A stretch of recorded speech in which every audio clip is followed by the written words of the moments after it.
Buenos días, mi nombre es Yurek Siquero, soy estudiante de la Universidad UTP Juan de Jesús Montilla, del PNIFE Ingeniería en Agroalimentación, sección 202, en esta oportunidad con la unidad curricular Bioquímica.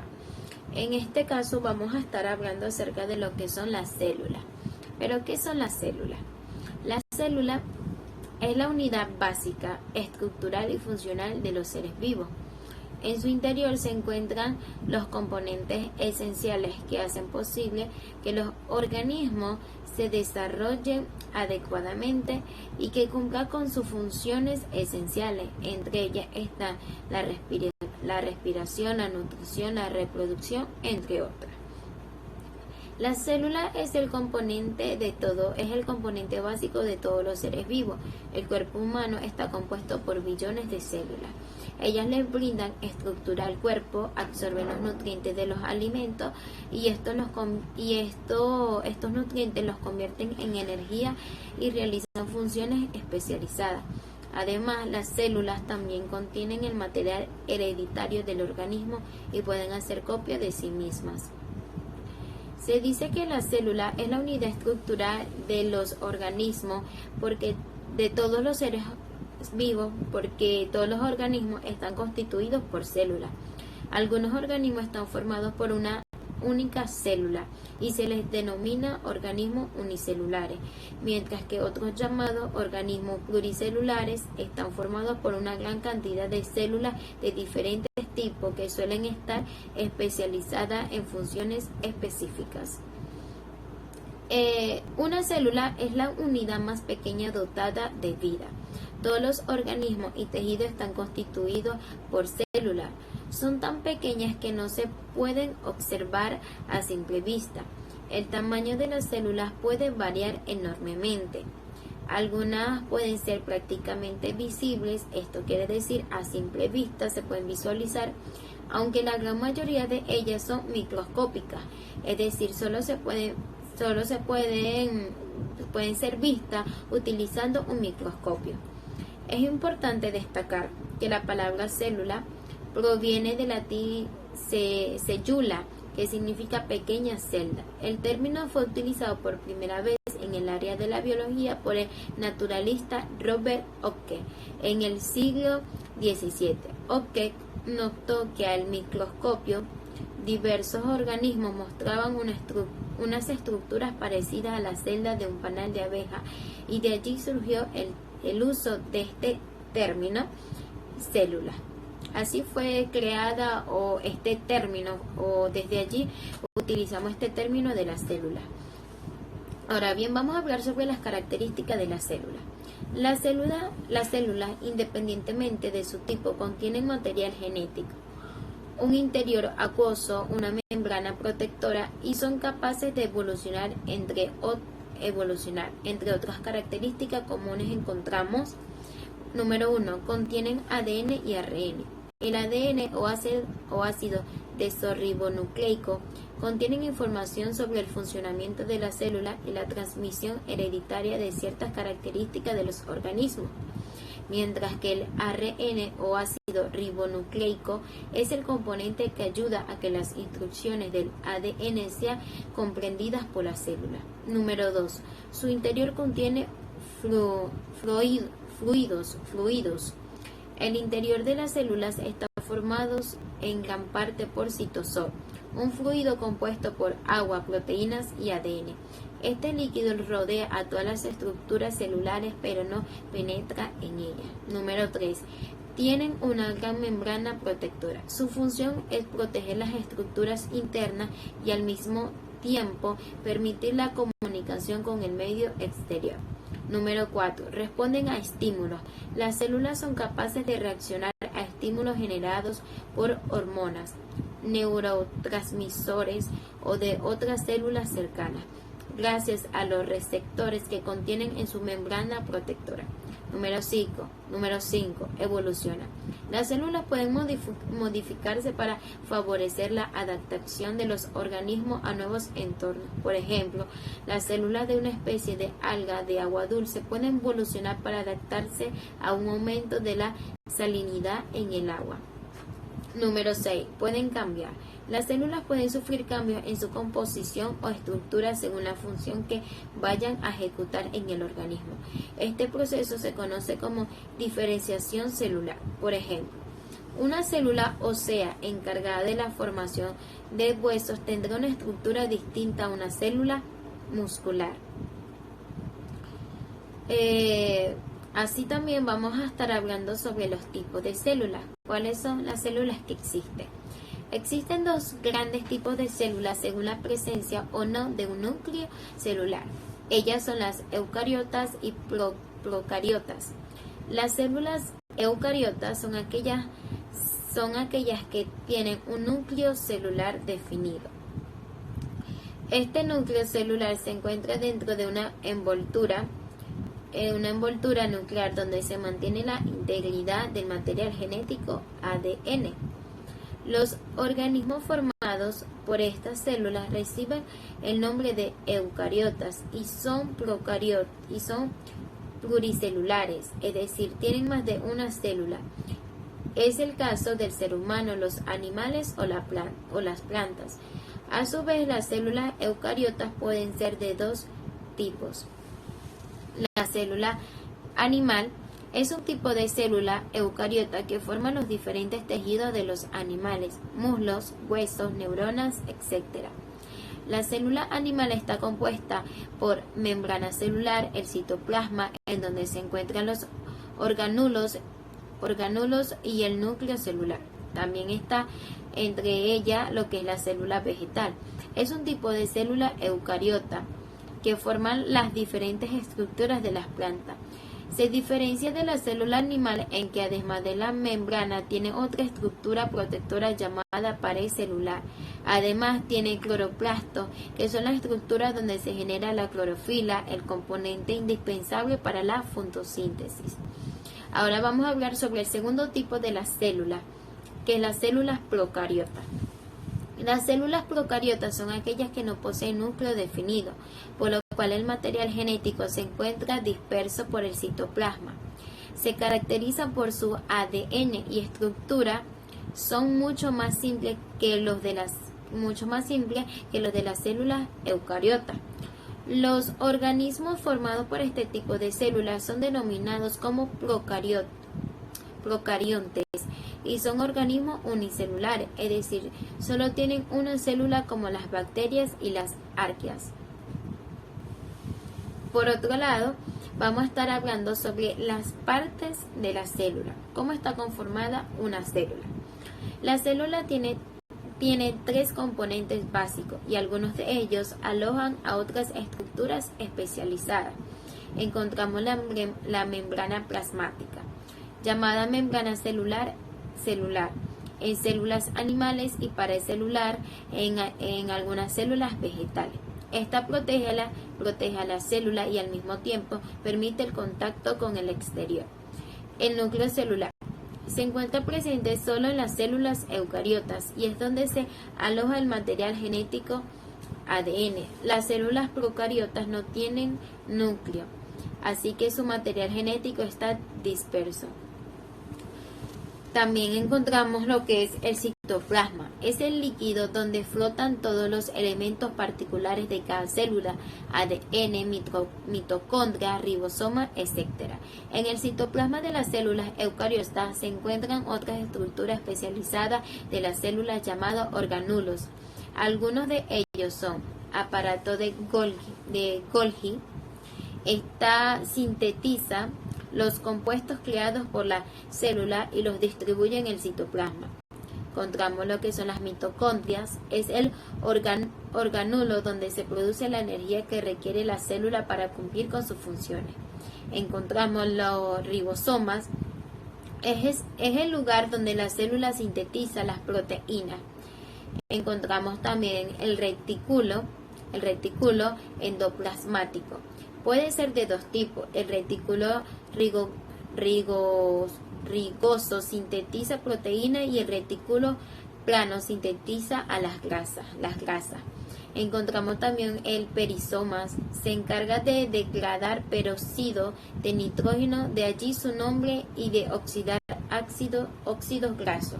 lisosomas, es donde se produce la digestión o degradación de digestión celulares. El cloroplasto son orgánulos exclusivos de las células vegetales y se encargan del proceso de la fotosíntesis. Algo muy importante que debemos destacar son la función de las células. ¿Cuáles son las funciones que tienen todas las células? La célula cumple 3 funciones vitales. Interactúan con su medio ambiente, reproduce y se nutre para obtener energía. Estas funciones son esenciales no solo para su supervivencia, sino para el correcto funcionamiento de los seres vivos de los cuales forman parte. Número 1. Su primera función es la función de la relación. Las células se relacionan con los seres vivos, con el medio ambiente que los rodea. Lo hacen a través del reconocimiento y reacción a los estímulos externos, medios ambientes o internos, otras células o componentes del organismo.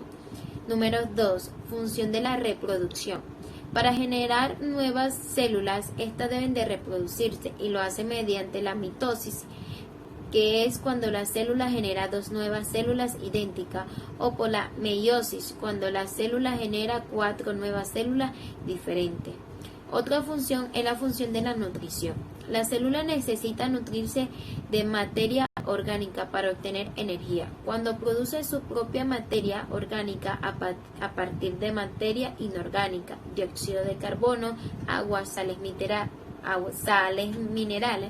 se llama célula autótrofa, y es el caso de algunos tipos de bacterias, algas y plantas. Y si la célula obtiene la materia orgánica de otros organismos, entonces una célula heterótrofa. Es el caso de la célula de los animales, el ser humano, los hongos y algunos tipos de bacterias. Por último y más importante que debemos destacar acerca de la célula es su importancia. ¿Cuál es la importancia de la célula? Las células son importantes en los seres vivos porque a partir de cada una de ellas inicia la vida y en conjunto son importantes para el origen, crecimiento y desarrollo de todas las formas de vidas en el planeta. Ahora bien, continuando con el tema de las células, vamos a hablar su relación con el metabolismo. Esto quiere decir la célula y su metabolismo. ¿Pero qué es el metabolismo?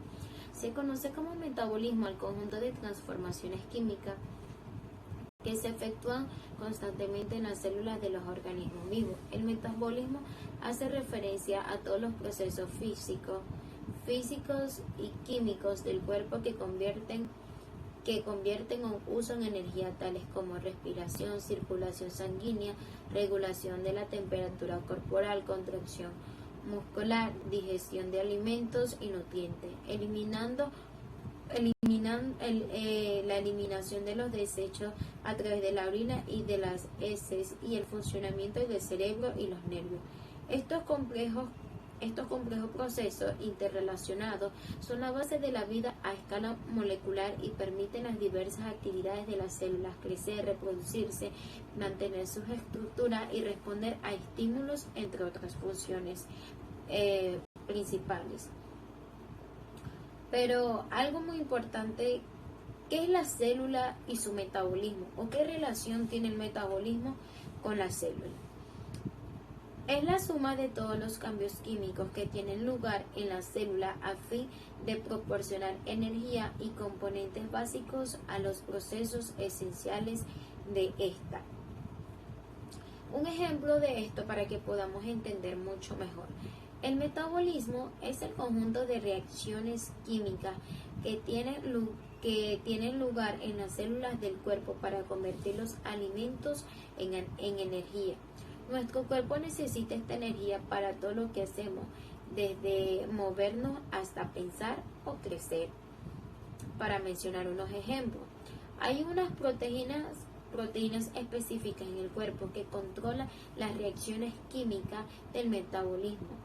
Miles de reacciones metabólicas ocurren al mismo tiempo, todas ellas reguladas por el cuerpo para que nuestras células se mantengan sanas y funcionen bien. Del mismo modo, vamos a seguir hablando de las células. Vamos ahora a hablar de lo que son los macronutrientes. ¿Qué relación tienen los macronutrientes con las células? Pero ¿qué son los macronutrientes? La nutrición es un proceso biológico que consiste en la asimilación de ciertos alimentos y líquidos necesarios para el desarrollo y el mantenimiento de las funciones vitales del cuerpo humano. Estos nutrientes se dividen a su vez en dos grupos, los micronutrientes y los macronutrientes, mientras los primeros, también conocidos como vitaminas y minerales, trabajan para asegurar el buen funcionamiento del organismo. Los macronutrientes son aquellas sustancias que proporcionan energía, ya que ayudan a reparar y construir las estructuras orgánicas, promueven el crecimiento y regulan los procesos metabólicos, entre otras funciones. A su vez, el equipo de los macronutrientes está compuesto por tres elementos de suma importancia y relevancia, que son las grasas o lípidos, las proteínas y los carbohidratos o glúcidos. Todos los seres humanos, es importante mencionar que debemos llevar una dieta balanceada que aporte todos los nutrientes que nuestro cuerpo necesita para un buen funcionamiento. Para esto debemos conocer las vitaminas, los minerales, las grasas, las proteínas, los carbohidratos y el agua, y al saber que al consumirlos el cuerpo a través de procesos físicos y químicos hace que todo esto llegue a todas las células de nuestro cuerpo. Las células de nuestro cuerpo necesitan energía para poder mover nuestras piernas, brazos, cabeza y que cumplan su funcionamiento en nuestro cuerpo. Estas requieren también alimentos que les proporcionen crecimiento y que renueven el organismo, y asimismo, gracias a los nutrientes, controlan el funcionamiento del organismo.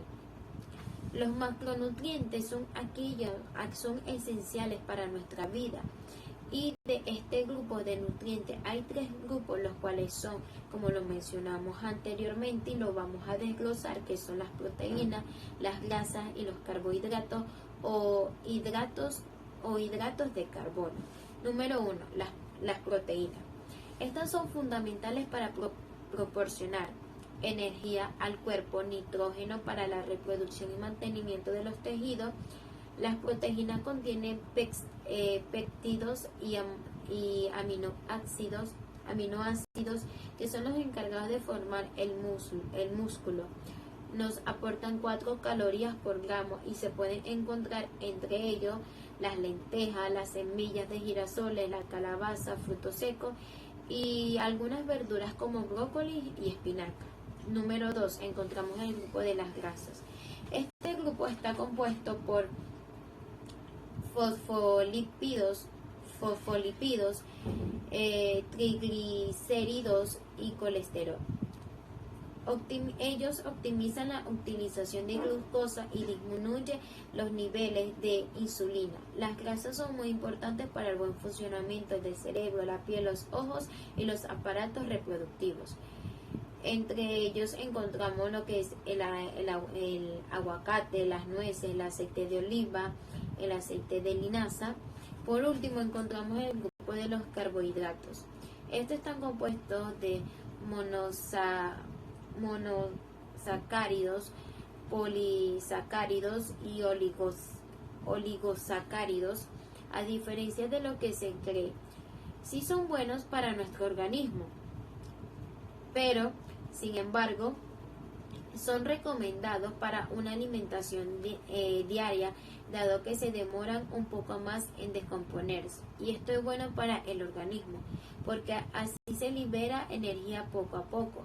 Estos también son conocidos como carbohidratos complejos, que son el arroz, la avena y algunos legumbres. Ahora bien, vamos a hablar de lo que es la producción y utilización de energía a través de ellos. La energía que obtenemos a través de los macronutrientes se puede observar a través de los carbohidratos, 4 kilocalorías por 1 gramo. En las proteínas obtenemos 4 kilocalorías por 1 gramo. En las grasas obtenemos 9 kilocalorías por 1 gramo. Vamos a hablar sobre qué son los nucleótidos, ya que ellos también son importantes de lo que estamos hablando del tema de las células. Estos es un elemento fundamental de los ácidos nucleicos, las moléculas del interior de las células que transmiten información genética. Los nucleótidos están unidos por sus extremos para formar los ácidos nucleicos ADN y ARN.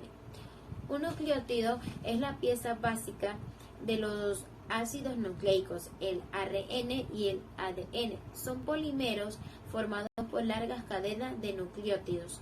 Un nucleótido está formado por una molécula de azúcar, ribosoma en el ARN o desoxirribosoma en el ADN, unido a un grupo fosfato y una base nitrogenada. Las bases utilizadas en el ADN son la adenina A, citosina C, guanina G y timina T. En el ARN la base uracilo U ocupa este lugar. Ahora bien, ¿cuál es la producción y la utilización de energía de esto? Los nucleótidos son moléculas con mucha energía acumulada en los enlaces de los grupos fosfato, por lo cual que son muy utilizadas en todo tipo de células para la transferencia de energía en los procesos metabólicos. Los nucleótidos se encuentran en un estado estable cuando poseen un solo grupo fosfato. Cada grupo de fosfato adicional que posee un nucleótido se encuentra en un estado más inestable y el enlace del fósforo y fosfato tiende cuando se rompe por hidrólisis a liberar la energía que lo une al nucleótido. Las células poseen enzimas cuya función es precisamente hidrolizar nucleótidos para extraer el potencial energético almacenado en sus enlaces. Por tal razón, un nucleótido de trisfosfato es la fuente más utilizada de energía en la célula. De ellos, el ATP, un nucleótido de adenina con 3 grupos de fosfato ricos en energía, es el eje central en las reacciones celulares para la transferencia de la energía demandada. El UTP, uracilo más 3-fosfato y el GTP, guanina y 3-fosfato. También satisfacen las demandas de energía de las células en reacciones con azúcares, cambios de estructuras proteicas respectivamente. A su vez, vamos a continuar hablando. En esta oportunidad vamos a hablar de los ácidos nucleicos. ¿Qué son los ácidos nucleicos? Ya lo mencionamos anteriormente en el otro tema, pero para saber mejor de ello, debemos saber que los ácidos nucleicos son los polímeros fundamentales para la construcción de la vida. Son gigantescas cadenas de moléculas monómeros, llamados nucleótidos, moléculas formadas por una pentosa, una base nitrogenada y un grupo fosfato, unidas entre sí mediante enlaces covalentes, fosfodiéster. En los ácidos nucleicos recibe toda la información genética de un organismo viviente. Estos ácidos controlan y dirigen la síntesis de todas las proteínas que componen a un ser vivo, así como una especialidad o algo idéntico, un rol en cada uno de los procesos vitales. Además, ellos son clave en la reproducción, ya que permiten la formación de nuevas cadenas que constituirán un individuo enteramente nuevo. El nombre de los ácidos nucleicos proviene de su ubicación en el núcleo de la célula, de donde fueron extraídos por primera vez en el año 1869 por Johanna Friedrich Meisters. Existen dos tipos distintos de ácidos nucleicos en todos los seres vivos. Esos dos tipos está lo que es el ácido desoxirribonucleico, que es el ADN y está el ácido ribonucleico, el ARN. Pero, ¿cuál es la importancia? Es importante saber cuál es la importancia biológica de estos ácidos nucleicos. Los ácidos nucleicos son fundamentales para la vida tal como la conocemos, ya que son imprescindibles para la síntesis de proteínas, para la transmisión de la información genética de una generación a otra herencia. La compresión de estos compuestos representó en su momento un enorme salto adelante en la comprensión de los fundamentos químicos de la vida. Por eso, la protección del ADN es fundamental para la vida del individuo y de la especie. Agentes químicos tóxicos como la radiación ionizante, metales pesados, sustancias cancerígenas, pueden causar alteraciones en los ácidos nucleicos y ocasionar enfermedades que en ciertos casos pueden ser transmisibles a las generaciones venideras. Por último, podemos concluir entonces mencionar que las células es un tema muy amplio. Mencionamos algunos de ellos como los macronutrientes, su relación con las células, los ácidos nucleicos y sobre todo la importancia que tienen las células. Nosotros como seres vivos estamos compuestos por millones y trillones de células. Ellas son esenciales para nuestro cuerpo, los seres vivos, plantas, animales, un individuo. El metabolismo tiene una gran relación con las células. La realización de energía, la utilización de energía que requiere nuestro cuerpo humano, los macronutrientes, los nucleótidos, los ácidos nucleicos, las células, en fin, es muy importante. Este organismo es muy importante, ya que nosotros en sí mismos estamos compuestos por muchas células esenciales para llevar nuestra vida como hoy en día la llevamos. Muchas gracias.